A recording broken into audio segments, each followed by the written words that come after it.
Hey folks, Rob Daniels here for the movie, TV, and video game soundtrack program Visions in Sound. I can be found every Saturday morning, 12 to 2 a.m. on Mix 98.5. You can also find me on my website, visionsinsound.ca.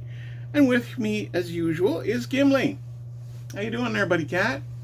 Been with me 18 of the last 25 years of the show. He is the show cat, and will probably be making his presence known every once in a while by squawking up and making some noises. So yeah, here we are, week 51.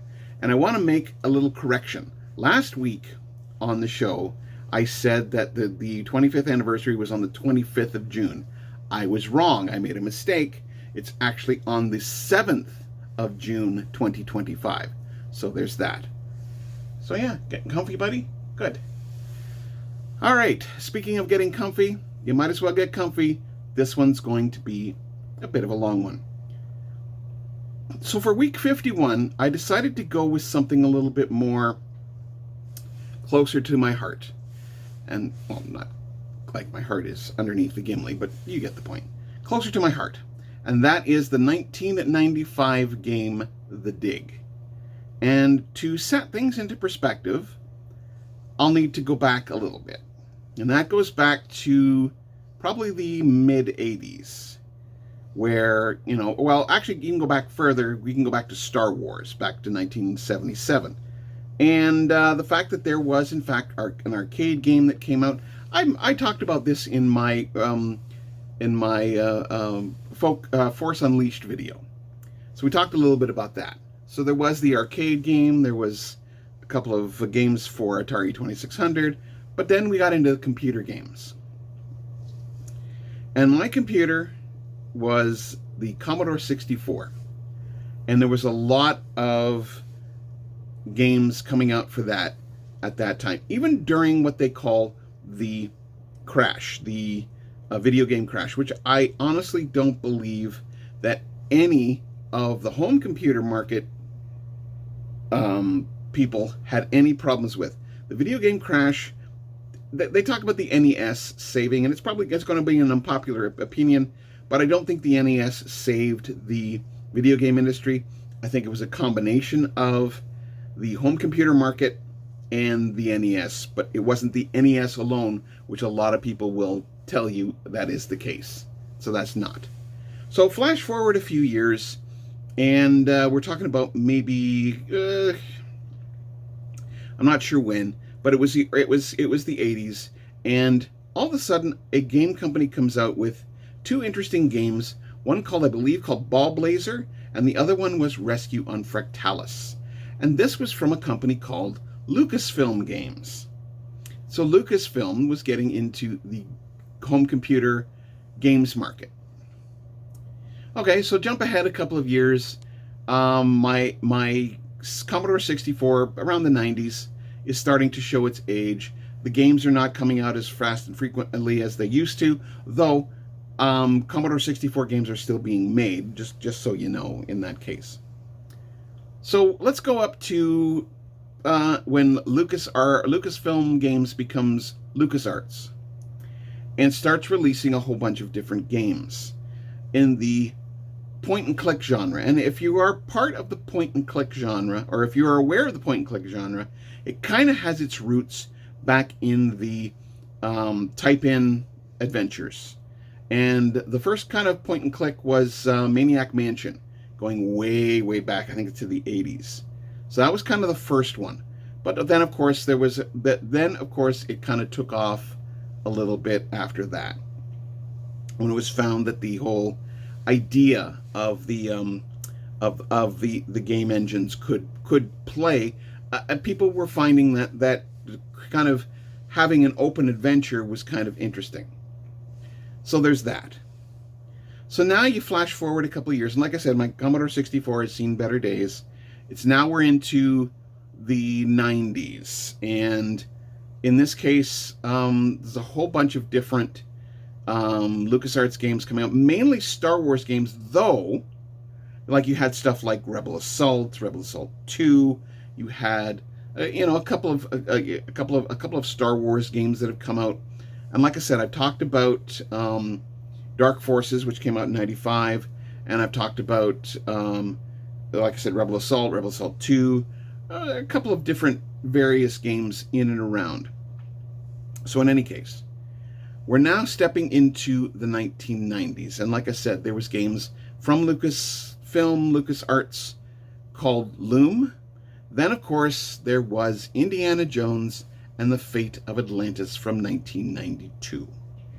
1992 was a huge year. Now, I did not play Fate of Atlantis when it first came out. I did not get to that game until much later on, not until I got my first LucasArts Archive Pack. And we'll get to those in just a little bit. But yeah, there was a lot of games that came out then that were very interesting and that sort of thing. And of course, we can't discount the idea that the point-and-click adventure also kind of got its start with the Sierra games. And one of the Sierra games, I believe it was King's Quest IV, where Roberta Williams asked, "Can a computer game make you cry?"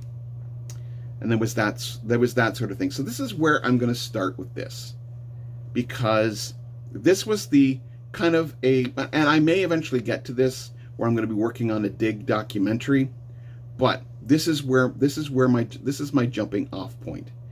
And when I talk about a computer game making you cry, I'm talking about an emotional response, not the fact that you've lost all your save games, or that you've thrown your joystick against the wall and it's smashed and that makes you cry. No, I'm talking about whether it's a character death, whether it is a story point, whether there's something in there that gives you emotional content. And one of the things that helped with this emotional content was the music. And we're talking about three main composers here who were in the at Lucasfilm, LucasArts at that time. And that's Michael Land, Peter McConnell, and Clint Bajakian. These three composers did a lot of the audio work for a lot of the LucasArts games during this period between like the 90s and well into the 2000s. But yeah, it was actually Michael Land. And what I've got is a little bit of a interview that I did with Michael Land way back for the 20th? Actually, no, the 10th anniversary of the Dig. So that goes back some. So that was 2005 when I did that. So have a listen to this interview that I did with Michael Land. It's not very long. It's about 10 minutes. And have a listen, and I'll be back in just a bit. What is your musical background? Let's see, I studied classical piano when I was a kid. Then I got into rock bass when I was a teenager. Then I got into electronic music in college, which kind of led me back to classical. And from there, I got into composing and eventually got a job at LucasArts as a composer. Cool. So what inspired you to write game music? You know, oddly enough, I found my job at LucasArts through a newspaper ad. I don't think that happens anymore. All right. Well, like you said, you found your job through a newspaper ad.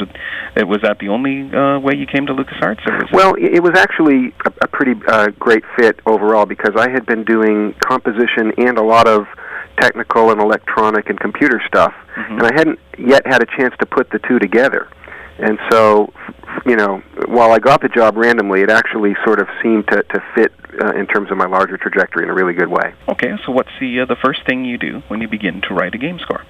The first thing you do is you talk to the project leader and get a sense for what their sort of understanding of the game is on an emotional level, on a subliminal level, kind of what the moods are that they're after, what the story is, what the settings are, who the characters are.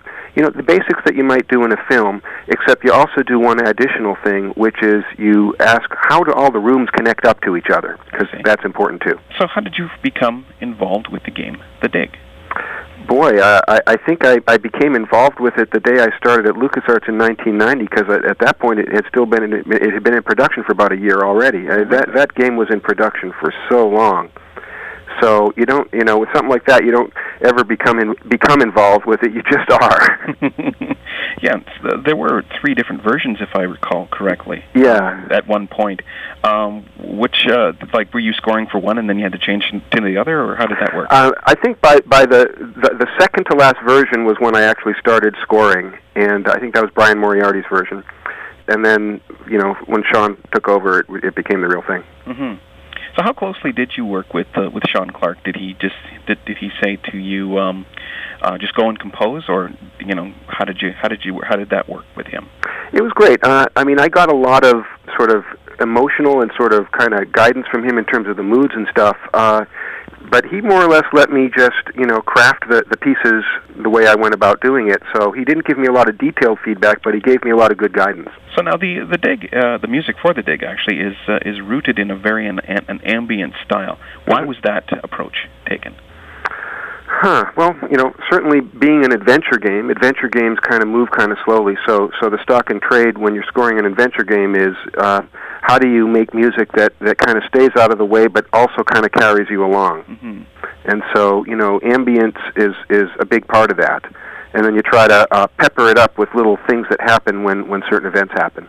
The technical side of this is a system called iMuse. That's right. Do you have to be a programmer to program music for games?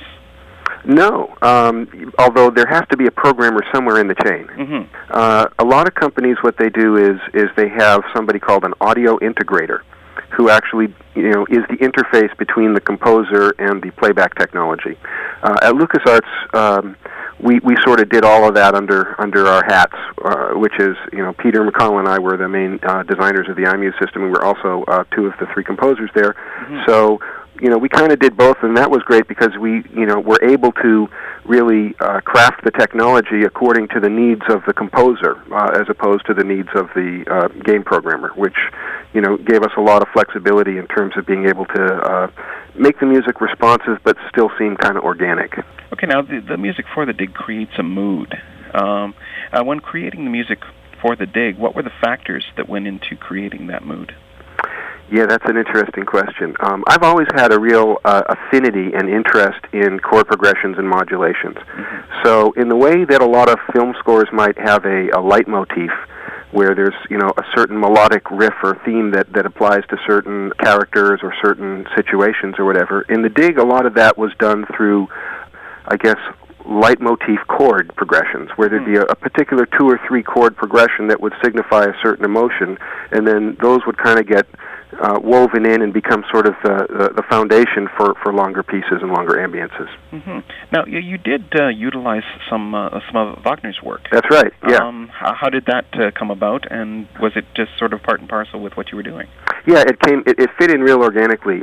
We realized that the score could really benefit from having some live sound in it, and I thought of a trick that I had done in my electronic years at college, where you take little pieces of orchestral music, like a measure or 2 of a given chord, and then actually cut them together as if they were samples, essentially. Mm-hmm. So what I did is it was pretty exhaustive. We got the rights to a couple of CDs worth of Wagner orchestral music, and I went through all of that and chopped it up into I'd say about 300 little samples of 2 or 3 seconds each, maybe 4 to 5 seconds in some cases. Wow. And then I went and modulated those into a bunch of, transposed them through pitch transposers into a bunch of different keys. So basically, I had a situation where whatever chord the piece I was working on had at any given moment, I had several choices of Wagner samples, if I wanted to kind of lay underneath to just kind of fill it out. So I had done a lot of the composing using the Kurzweil K2000, especially a big patch called Batman Strings, which I loved. Oh, yeah. And so I layered these Wagner samples underneath that patch, and they blended really nicely, and it just filled it in. Doing that, you mentioned on the CD that one of the special challenges in transferring this from the game to a CD was interactivity. Yeah, exactly. They're very, very different in terms of what you do with the musical energy. In the case of a game, especially an adventure game, typically when you arrive in a new place or when something happens, the music does something big and then kind of settles down and eventually kind of dribbles off. Mm-hmm. Whereas in CD music or concert music, generally it's the exact opposite. The music starts kind of at a sort of low energy level and then sort of builds to a big climax. So essentially what I had to do for the CD is I had to kind of flip all of the energy flows of the pieces around so that they, could build and have a natural climax rather than having the climax at the beginning and then trail off. Right. Which wouldn't make much sense to somebody who is just listening to a CD, although it makes a lot of sense to somebody who's playing a game. Exactly.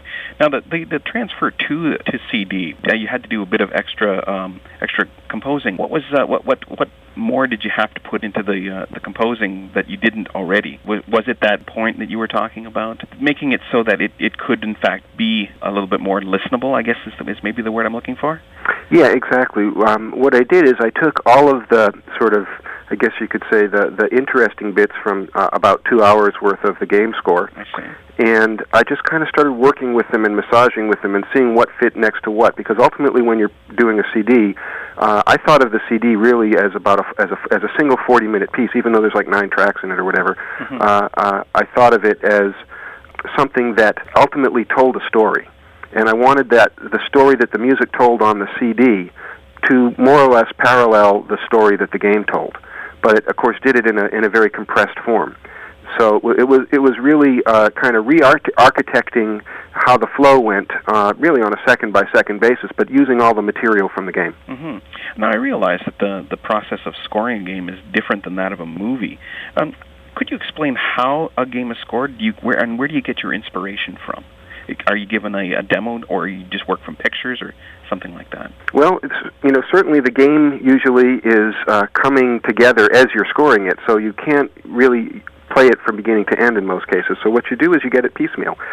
You look over the programmer's shoulders, you get the cutscenes, you spend a lot of time talking to the project leader, at least in our case at LucasArts we did, because the project leaders always had a really clear vision in their head, and if you could extract it out of their head, that covered a lot of ground in terms of filling in the cracks of what was actually on the screen at any given moment, because ultimately, the games never came together until the last month or two, and you start scoring them, 8-10 months in advance, and so you really have to kind of form your own picture at the beginning, and then as the game fills in, you kind of have to adjust your picture to match the reality of the game that's coming online. Okay, so there is something like a spotting session, essentially. Lots of them, yeah. A lot of times you're playing through empty rooms, for example, and just getting a sense for how the spaces flow one to another.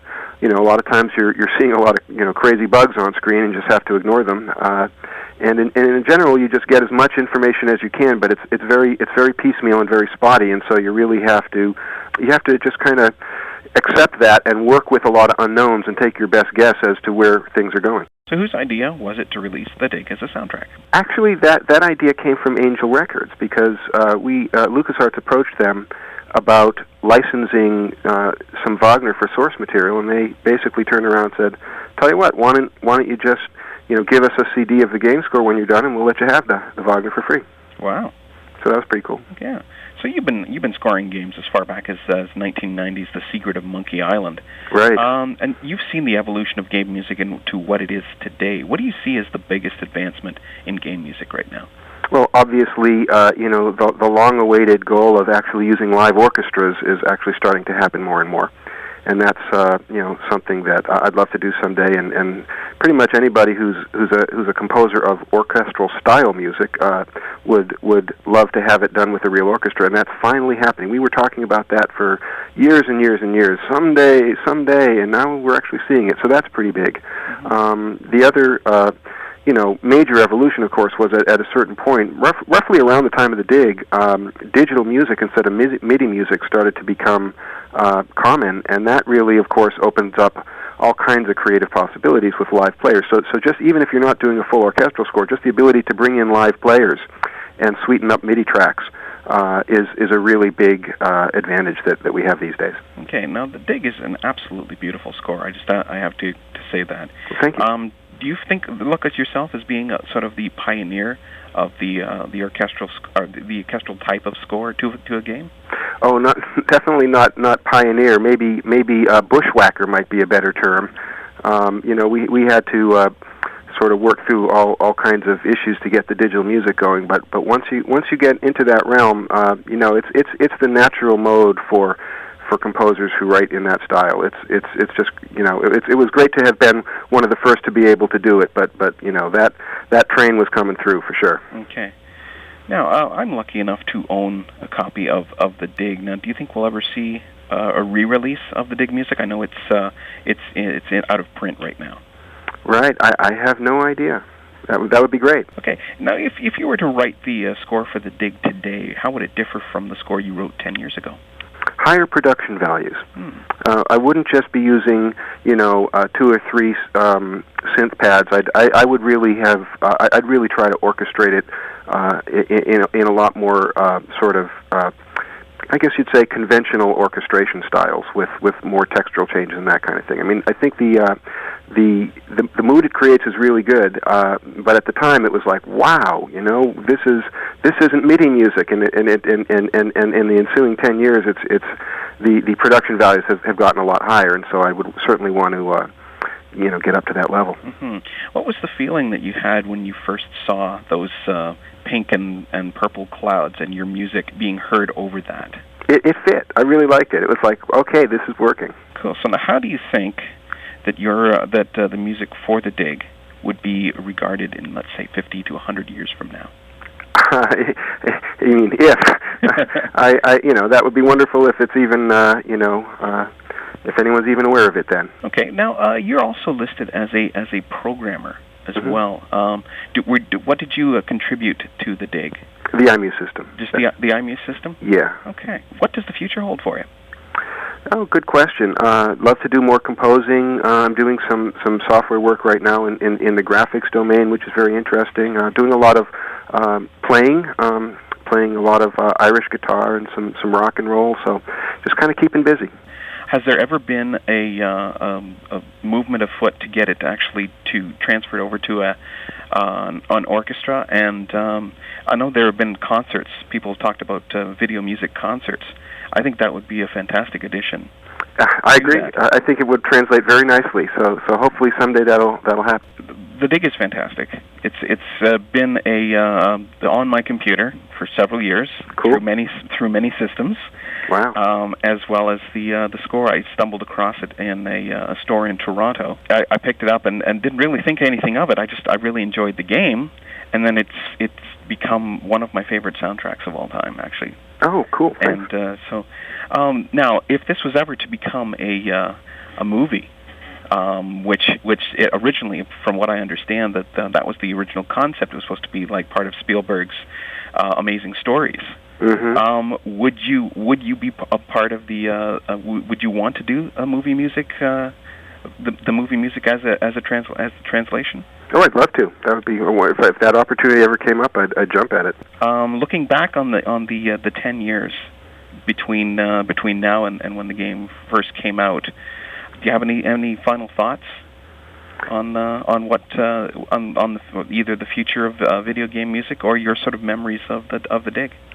Well, I think that those early days were very kind of grassroots and homegrown. Everybody was doing things for the first time, and in the ensuing 10 years, game music has really grown up. There's a lot more structure. There's a lot more sort of professionalism, I guess you might say. Mm-hmm. And I think that overall that's a good thing. And I think that the one challenge that it creates is that it makes things a lot more competitive. And I think that game composers are getting used to that, and they're just going with it and still doing great stuff. Well, I'd like to thank you for your time today. Thank you, Rob. It's been fantastic speaking with you today. Likewise, Rob. So yeah, Michael had a lot to say. Now I have interviewed him recently. I did an interview with him for the 25th anniversary of Indiana Jones and the Fate of Atlantis. But I won't be playing that here because this video is going to be long enough as it is. So yeah, going through all the various games, a lot of these composers, whether it was Michael, Clint, or Peter, they would work on the various games providing music. So we get to 1995. This is where our story begins with Dark Forces. Now, Dark Forces was a Star Wars game. A Star Wars game that was to kind of the LucasArts answer to the then hugely popular Doom series of games. Dark Forces, I think, is a little bit better, but that's another debate for another time. So then we get into the point and click adventures of LucasArts. You have Fate of Atlantis, you have Day of the Tentacle, and these were more fun, humorous kind of approaches to the point and click genre. But there was a series called Amazing Stories that Steven Spielberg was a part of. And of course, when you talk about Lucas and Spielberg, they're, you know, kind of one in the one. They're two peas in a pod kind of thing. So Spielberg has this television series called Amazing Stories. And one of the stories that he has is this team of astronauts that are whisked away to a faraway planet and have to survive, kind of a la a Twilight Zone episode almost. So there's that. And in all of this, you've got the inner workings of Lucasfilm and LucasArts. Spielberg thought it was going to be too cost prohibitive to do an episode like that on Amazing Stories, so he turned the idea over to LucasArts, and they started to work on a game called The Dig. Now, The Dig, I believe, started a number of years earlier, as far back as at least 1991, maybe 1992. There is a documentary done by a fantastic YouTuber of the name of Cannot Be Tamed. She did a wonderful short little documentary. I'll play a little section of it here just to kind of set the mood. You can actually go on her YouTube site and watch the whole thing. Here it is. Marin County, California, 1989. A small group gathers in the main house of George Lucas's Skywalker Ranch. Surrounded by on-set photos and props from movies like Star Wars, and an awe-inspiring reference library, they're here to discuss how to bring a new story idea to life. It's an exciting concept, a grand science fiction adventure that involves exploration of an alien world and human conflict between its characters. The man behind the idea is celebrated movie director Steven Spielberg, so expectations are high. 4 minutes into the meeting, the building begins to tremble. The Loma Prieta earthquake is sending shockwaves through San Francisco, Oakland, and Santa Cruz, leveling buildings and collapsing sections of highway, causing damage that will kill 63 and injure thousands. Though the ranch is far enough away from the epicenter to avoid major damage or injury, this is an inauspicious beginning. Borneo, present day, or thereabouts. A lone astronomer sees a celestial object seemingly appear out of nowhere and streak across radar. It's determined to be an asteroid, and its path is taking it right towards the Earth. Scientists agree the only way to sway the asteroid from its apocalyptic path is with nuclear explosions. A crew is quickly assembled to fly the space shuttle Atlantis up to the asteroid and plant the nuclear devices. But they won't need to be oil drillers because this isn't 1998's Armageddon. This is the LucasArts point-and-click adventure game, The Dig. So that gives you just a little bit of an idea of what's going on with The Dig and how it all got set up. Now, for me, I actually didn't play The Dig until much later on. Probably a little later into the 90s, maybe like 97, 98. And at that time, point-and-click adventures were kind of on their way out, but The Dig had something to it that was very, very unique. And that was fantastic, atmospheric music. Absolutely wonderful. And I will get into the whole idea of the music in just a little bit, but there's a couple of things that I want to mention as well. First of all, I found the soundtrack in Toronto on one of my many trips to the record stores in Toronto. I found it at an HMV, and at the time I didn't really think too much of it because, well, first of all, it was a rare find to even have a video game soundtrack show up in a game, or show up in a store, let alone all of the other places. Usually they were like promos that came with the games or that sort of thing. So to actually have the soundtrack, a physical soundtrack in the store, and let's see, can I get it back here? Anyway, it is back here, but I do have a physical copy of it, which was kind of cool. Still have my physical copy. It was 2-disc. It had the score, which was interesting, but it also had a fun demo on it, which actually I think it had the Dig demo on it, and it had Full Throttle. Full Throttle is another game, and I'll talk briefly about Full Throttle before I get into the music of the Dig by Michael Land. Full Throttle was kind of the game that initially got me started in the point-and-click adventures.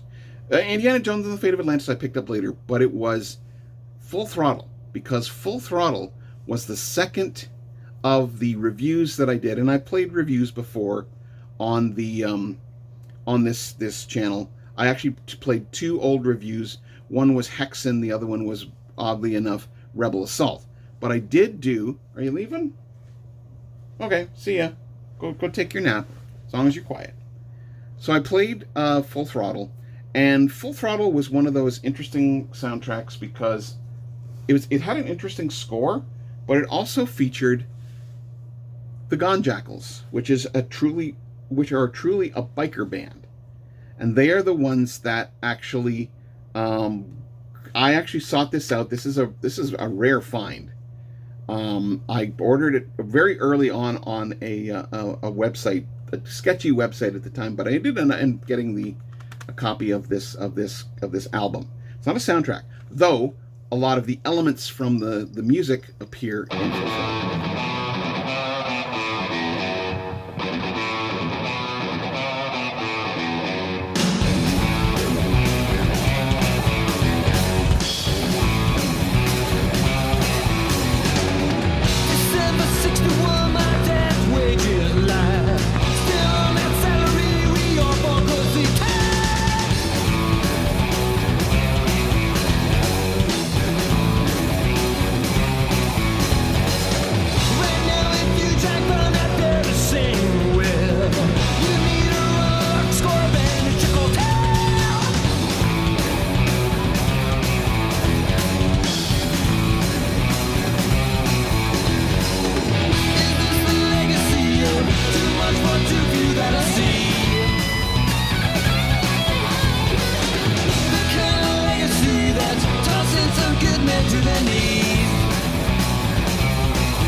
There were a whole bunch of interesting things about Full Throttle. One is it was I think the first score we did at LucasArts that was original, that was not found music, that was all digital. Mm-hmm. So it was an opportunity to do some very, very simple interactive music with digital music, and it was also an opportunity to go out and be an A&R guy and find bands, and I found one band that was particularly kind of hit the nail on the head. It was kind of a sign when I remember I was driving to rehearsal, plugging in tape after tape after tape, of various bands that I'd gotten from references from various places, and they were all just not happening. And then I plugged this one tape in, and I was like, oh my God, that's exactly it. And I called this guy up, and he shows up at LucasArts on a bike with more material. I'm like, I have a feeling that this is the guy. And that was the Gone Jackals. That guy was Keith Karloff. That's kind of how that kind of came together. So, what we've got here now is The Dig from 1995. And some great stuff from The Dig. You have to be honest, The Dig is probably one of my favorite soundtracks of all time. When you're talking about favorites of all time, The Dig is definitely up there. And it's why I've waited so long to talk about it. I did mention it briefly in my recommendation video, but now I want to talk about it in its full glory. So, when I first heard it in the context of the game, I thought it was really cool. This is a very atmospheric, ethereal kind of score. It was very well done. I was interested later to find out, and if you've heard the interview, you know what went into making the soundtrack. So there's that. The thing about it is that anybody I played the Dig soundtrack for absolutely loved it. I played it for my mom, and she used it to help as a sleep aid. It was that kind of relaxing. I have several friends over the years that have told me that it's fantastic listen. And that's what I want to do here. I want to play a couple of the tracks off of the soundtrack. I don't want to play the whole thing because, well, it's 40 minutes long. And I was thinking about this when I originally thought about doing the Dig. I thought, well, I can't interrupt the score. And I thought, no, to keep the video bite-sized and reasonable, I have to keep it short. So I'll play this to start.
Some fantastic stuff by Michael Land. Now, the thing about this score is that it's one of the things it talks about is it brought an interesting and special challenge, as it says on the back of the soundtrack here, and that's interactivity. And this if you've listened to the interview, there's a little mention of the engine that Michael Land developed for the music, that music would change with specific moments that would happen in a game. Now, this was used to much greater effect later on, but in the Dig, games like Loom, games like Fate of Atlantis, that kind of thing, you had your music changing. It wasn't just a continuous music throughout. So yeah. Now the Dig, a couple of tracks of the Dig did show up later in a 2002 release called The Best of LucasArts Original Soundtracks. This is an interesting because it has music from Outlaws, music from the Monkey Island series, music from Grim Fandango, which we'll talk about in just a little bit, music from the Dig. This is a rare and fantastic album to find. If you can find it out in the wild, definitely pick it up. It is definitely worth it. It was very rare. Very, very rare to find. But in any case. So, that's where I'm headed with week 51. Now, of course, I'm gonna do a bit of show and tell here. Here's my original Dig disc, which came from the LucasArts Archive Volume 3, and also my copy of the score to Grim Fandango. And we'll talk briefly about Grim Fandango, because Grim Fandango is considered by many to be the last of the great LucasArts point-and-click adventures. And I've played it, and it actually is pretty good. It has some cool moments in it as well. So, what I'm going to do to round this out is play a little bit of the Dig, and I'll play some of my favorite tracks from some of the other games that are out there. So now, if you're interested in the Dig, and you want to hear the music outside of this review, by all means, check out Conversations with Curtis. About 2 years ago in 2023, and Curtis is this character that was created, or the character was created for Phantasmagoria 2, A Puzzle of Flesh. And the actor's name is Paul Morgan Stetler. Paul Morgan Stetler. And he was the main character in Phantasmagoria 2. And if you haven't seen Phantasmagoria or Phantasmagoria 2, they are Sierra games. We'll get into those at a later date, some other time down the road. So check this out. It's called Conversations with Curtis, but he actually features an interview with Michael Land, but also the full score, basically I think ripped from the soundtrack. So have a listen. It's a fantastic score. If you want to listen to the whole thing, and you can't find it out in the wild, which I would be amazed if you could. It was released on the now defunct Angel Records, so there's that.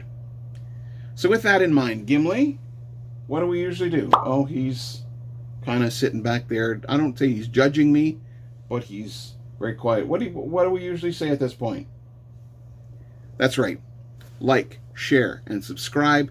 Definitely get out there and watch and listen to fantastic scores, wonderful scores, and unusual scores. Like I said, I bring this up a few times, so definitely get out there and do it.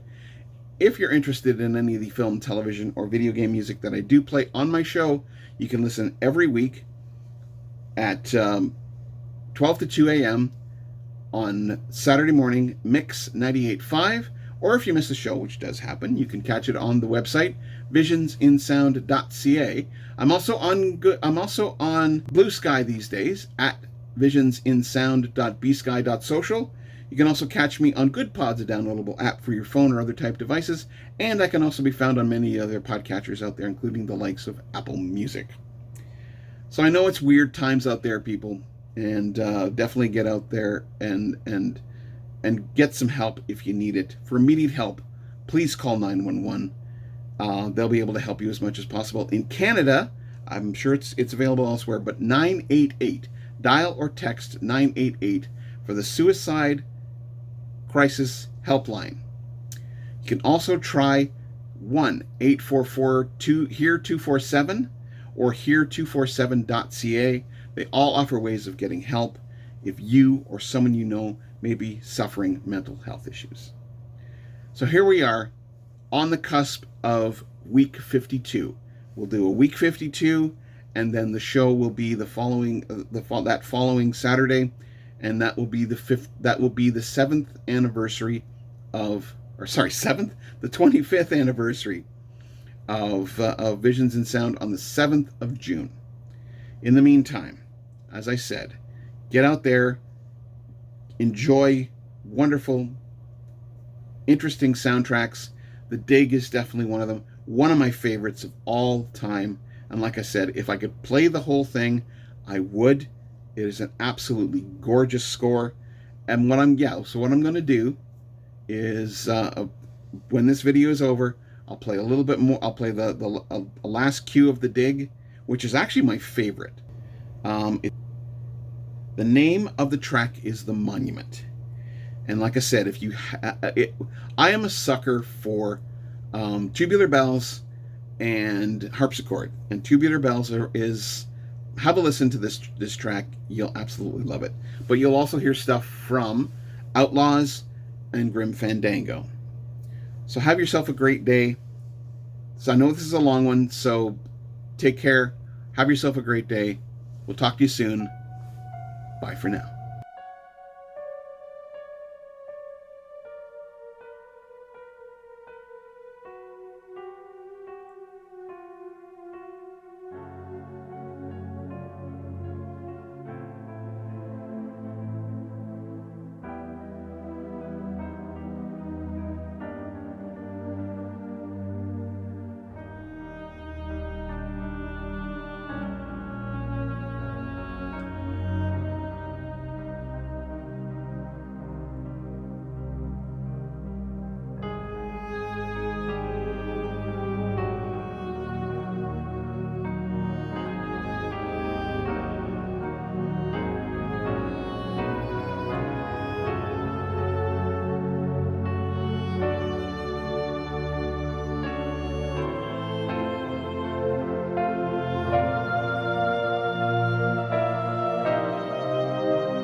course I miss you, darling.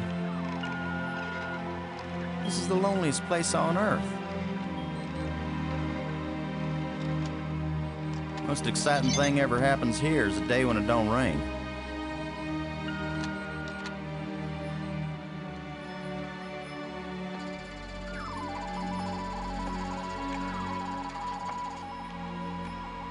Excuse me, darling, I got some work to do. What the heck is that?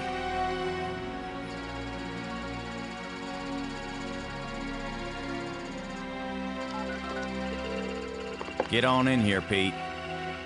We got us a big old asteroid on a 3-week collision course with Earth.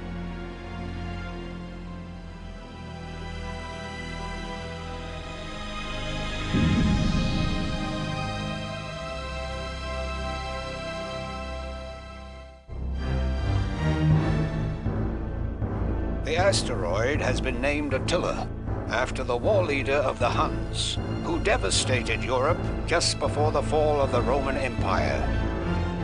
Attila was first spotted in a tracking station in Borneo. According to NASA sources, the probability of impact with Earth is 99%. 5, 4, ignition, 2, 1.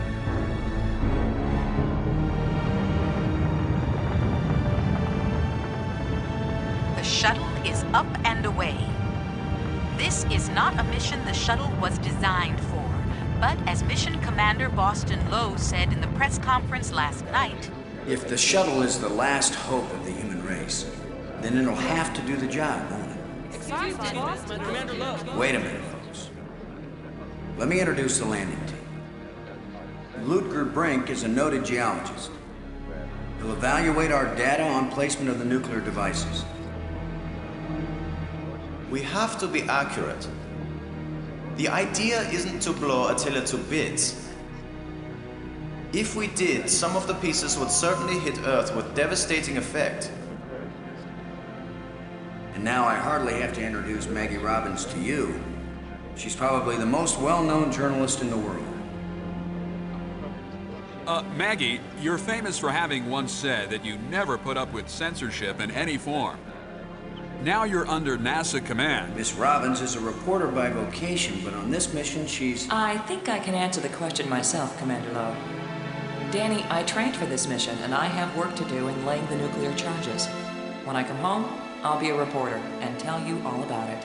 But during the mission, I'm part of the team, and I will obey Commander Lowe like any good soldier. That may be the biggest news story of all. Maggie Robbins obeys orders. In going over your bios, I find that Professor Brink is also a noted archaeologist, while it's well known that Maggie is a prodigy at learning new languages. Is this just coincidence? Not at all. We wanted the best and the brightest for this mission. Dr. Brink and Ms. Robbins are not narrow specialists.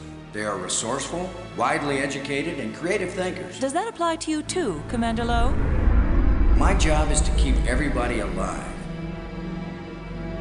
I don't have to be brilliant, I just have to be careful.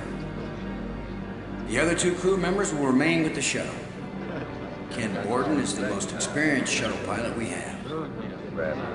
Cora Miles is our payload specialist. As you all know, she's a candidate for Congress, but we figured saving the planet is more important than campaigning. It's cheaper, too. Any parting message for the people of Earth?